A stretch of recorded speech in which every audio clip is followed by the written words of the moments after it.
World.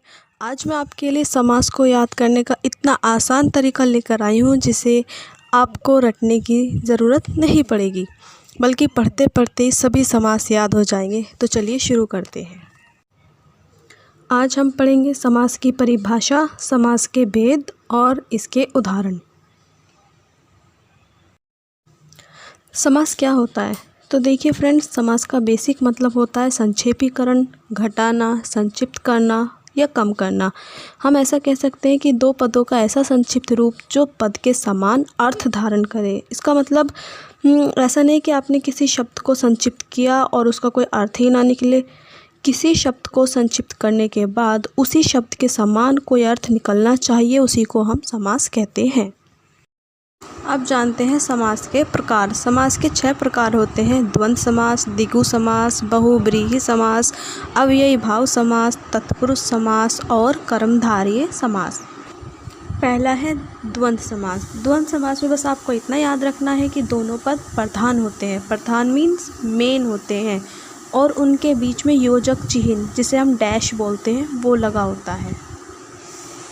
जैसे कि भाई बहन, माता पिता, पाप पुण्य, गंगा यमुना, इन दोनों के बीच में योजक चिन्ह है और दोनों ही मेन पद है। तो याद रखना, जब भी द्वंद्व समास आए इट मीन्स दोनों पद प्रधान होते हैं, जैसे भाई बहन। अब दूसरा समास है द्विगु समास, जिसमें बस इतना याद रखना है कि पहला पद संख्यावाची होगा, मीन्स नंबरिंग। जैसे कि चौराहा, 4 राहों वाला रास्ता, नवग्रह, 9 गिरह, नवरात्रि, 9 रात्रि। इट मीन्स इसमें नंबर आएगा, चाहे 1 2 3 कोई भी नंबर क्यों ना हो, इसे ही द्विगु समास कहते हैं। अब बात करें हम बहुव्रीहि समास की। जिस समास में दोनों पद मिलकर किसी तीसरे पद की ओर संकेत करते हैं वह बहुव्रीहि समास होता है। उदाहरण के लिए नीलकंठ, नीला है कंठ जिसका अर्थात शिव। इसमें एक बात याद रखने वाली है, जब भी अर्थात आए इट मीन्स वहाँ बहुव्रीहि समास होगा। ऐसे ही महावीर, महान है जो वीर अर्थात हनुमान। दशानन, 10 है आनंद, आनंद मीन्स मुख, जिसके 10 मुख हैं अर्थात रावण। तो ये था हमारा बहुव्रीहि समास। अब चलते हैं अगले समास की ओर। अब है हमारा कर्मधारय समास। इसमें पहला पद विशेषण होता है और दूसरा पद विशेष्य। आपको विशेषण और विशेष्य के बारे में तो पता ही होगा, यदि नहीं मालूम है तो मुझे कमेंट करके ज़रूर बताइएगा, मैं उस पर एक अलग से वीडियो बना दूंगी। फिर भी मैं यदि थोड़ा सा बताऊं तो विशेषण वह होता है जो संज्ञा या सर्वनाम की विशेषता बताए, और विशेषण जिस संज्ञा या सर्वनाम की विशेषता बताते हैं उसे विशेष्य कहते हैं।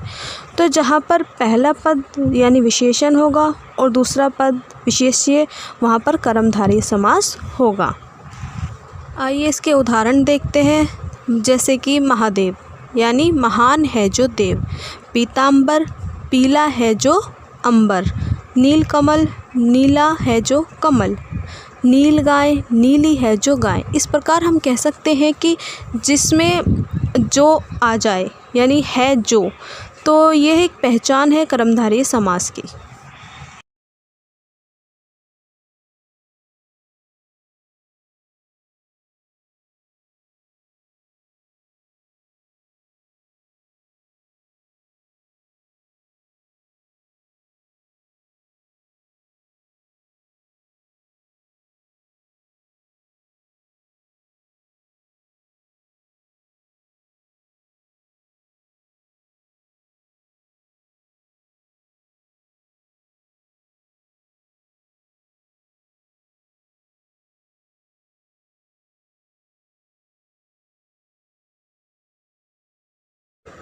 अब है अव्ययी भाव समास। इसमें उपसर्ग लगा होता है, बस इतना याद रखना है।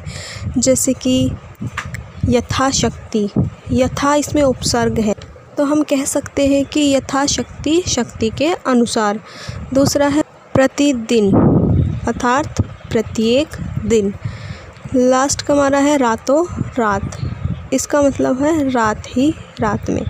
इस प्रकार हमने देखा कि इनके आगे उपसर्ग लगा था। यथा एक उपसर्ग है, प्रति एक उपसर्ग है, तो जिन में भी उपसर्ग आए वहाँ अव्ययी भाव समास होता है। अब है हमारा अंतिम समास जो कि है तत्पुरुष समास। इसका पहला पद सहायक या अप्रधान और दूसरा पद प्रधान होता है। इट मीन्स इसमें कारक चिन्ह का यूज़ होता है। इसे ही तत्पुरुष समास कहते हैं।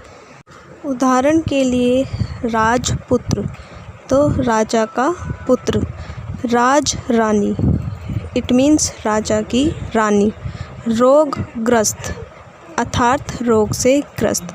तो ये थे हमारे समास। आपको कैसे लगे हैं ये कमेंट करके ज़रूर बताइएगा। और अगर मेरी वीडियो पसंद आई हो तो लाइक कीजिएगा और मेरे चैनल को सब्सक्राइब करना ना भूलें। Thank you for watching.